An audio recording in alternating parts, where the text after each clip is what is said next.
Book के अंदर एक टॉपिक डिस्कस किया गया है जियो स्टेशनरी सैटेलाइट। जियो स्टेशनरी सैटेलाइट क्या होता है, याद रखें ज़मीन जो उनसे होती है स्टूडेंट्स अपने एक्सिस के गिर्द क्या करती है, मूव करती है। ये ज़मीन क्या होती है, एक अपने एक्सिस के गिर्द करती है, रोटेट करती है।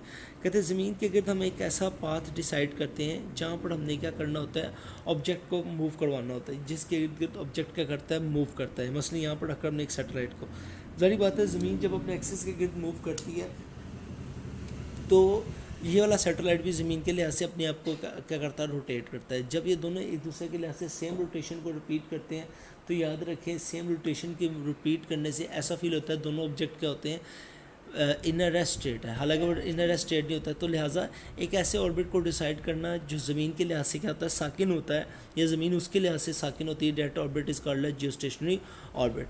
ठीक है जी। अब किसी भी ऑब्जेक्ट को ज़मीन के गिर्द मूव करवाने के लिए कितनी वेलोसिटी होनी चाहिए, ये इस चीज़ को क्या किया, आगे डिस्कस किया गया हुआ है। तो अभी हमने इस चीज़ को डिस्कस किया है कि ज़मीन के बाहर हमने एक ऐसे ऑर्बिट को डिसाइड करना होता है जहाँ पर हमने सैटेलाइट्स क्या करने होते हैं, लॉन्च करने होते हैं।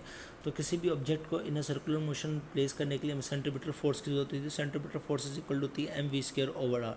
ठीक है जी। यहाँ पर v जो सा है that is called velocity in orbit, यहाँ पर हम इसको vo से रिप्रेजेंट करेंगे। और यहाँ पर जो हम रेडियस रखेंगे, याद रखें उसको हम रेडियस ऑफ ऑर्बिट करेंगे, जो कि किसकी इक्वल होगा, r यानी कि रेडियस ऑफ अर्थ, और height at the height where is a satellite is launch.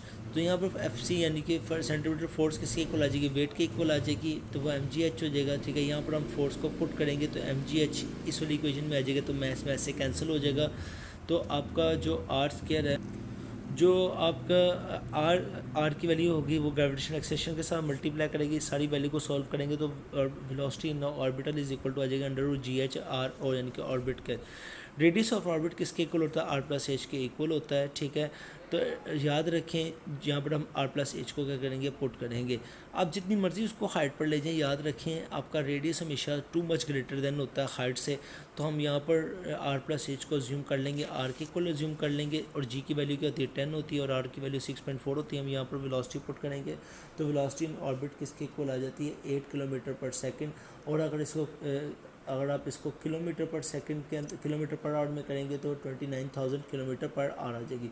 याद रखें इस इक्वेशन को देखकर आपको पता चलता है कि किन फैक्टर्स के ऊपर वेलोसिटी डिपेंड करती है। 3 फैक्टर होती है ऑर्बिटल वेलोसिटी के, जिस फैक्टर्स के ऊपर अमल करती है, ग्रेविटेशनल एट हाइट और आर प्लस एच यानी कि रेडियस प्लस हाइट के ऊपर क्या करती है, डिपेंड करती है। ठीक है जी। न्यूटन लॉ में ग्रेविटेशन को हेल्प करने के लिए, यानी कि मोशन ऑफ सैटेलाइट को भी हेल्प करने के लिए भी क्या करता है, डिस्कस करता है। इस इक्वेशन के अंदर देखें हमारे पास आर भी कांस्टेंट होता है, ग्रेविटेशनल एक्सेलरेशन भी कांस्टेंट होता है, तो सिर्फ वेरिएट करती है, तो इसकी हाइट वेरिएट करती है। ठीक है स्टूडेंट्स। अब यहाँ तक आपके तमाम चैप्टर डिस्कशन हो चुके हैं। एमसीक्यूज़ हमने इसके पहले ही डिस्कस कर लिए हुए हैं। ठीक है।